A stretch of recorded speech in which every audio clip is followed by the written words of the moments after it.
Assalamualaikum warahmatullahi wabarakatuh. Halo semuanya, perkenalkan nama aku Juliet Ina Cynthia Bella dengan NIM 2413300100 kelas C Prodi Komunikasi dan Penyiaran Islam. Aku akan membahas tentang bagaimana cara menjadi komunikator yang baik dalam konteks komunikasi dan penyiaran Islam, khususnya melalui persiapan diri sebelum melakukan public speaking yang baik. Karena pada dasarnya, keberhasilan komunikasi itu tidak hanya dilihat dari isi pesannya, tetapi juga dari cara kita menyampaikan dan menampilkan diri kita di depan audiens. Langsung saja, yang pertama adalah verbal atau cara kita berbicara. Menurut saya, kunci utama dalam berbicara itu adalah kejelasan. Artinya, apa yang kita sampaikan harus mudah dipahami oleh audiens. Dalam konteks komunikasi dan penyiaran Islam, kita tidak hanya menyampaikan informasi, tetapi juga menyampaikan sebuah nilai. Jadi, penggunaan bahasa harus sederhana, jelas, dan tidak berbelit-belit. Nah, selain itu, artikulasi juga penting. Kita harus mengucapkan kata dengan jelas, tidak terlalu cepat, dan tidak terlalu pelan.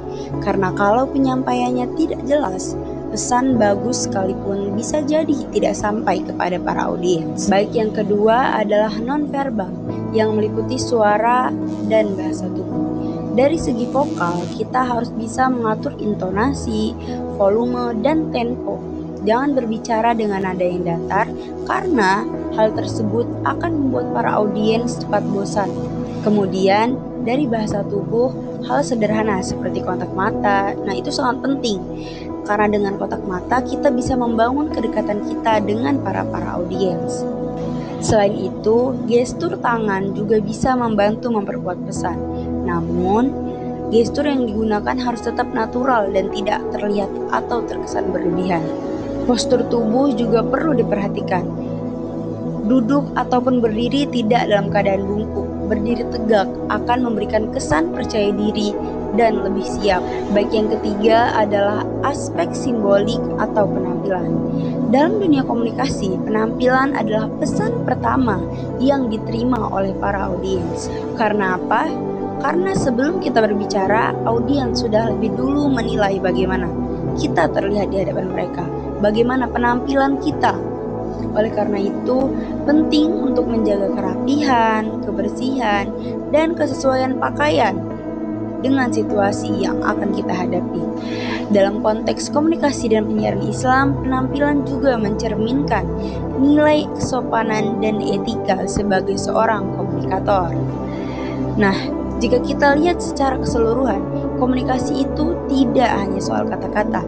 Ada penelitian yang menyebutkan bahwa sebagian besar pesan justru disampaikan melalui suara dan bahasa tubuh.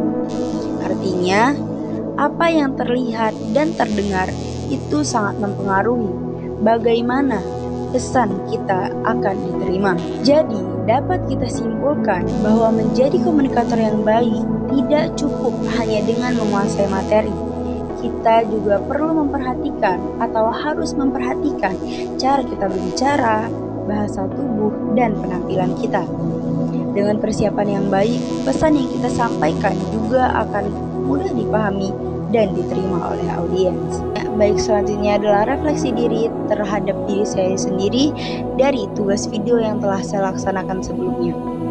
Setelah melakukan praktik ini, saya menyadari bahwa kemampuan public speaking saya masih sangat perlu banyak latihan.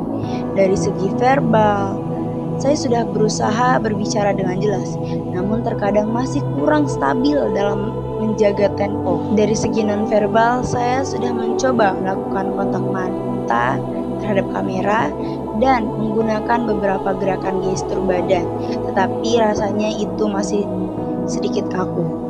Untuk penampilan, saya sudah berusaha tampil dengan rapi dan sesuai dengan konteks. Kedepannya, saya ingin lebih sering berlatih agar bisa lebih percaya diri, lebih natural dalam berbicara, dan lebih baik dalam menyampaikan pesan. Mungkin itu saja yang dapat saya sampaikan. Kurang dan lebihnya saya mohon maaf. Kepada Allah saya mohon ampun. Saya akhiri. Wabillahi taufiq wal hidayah. Wassalamualaikum warahmatullahi wabarakatuh.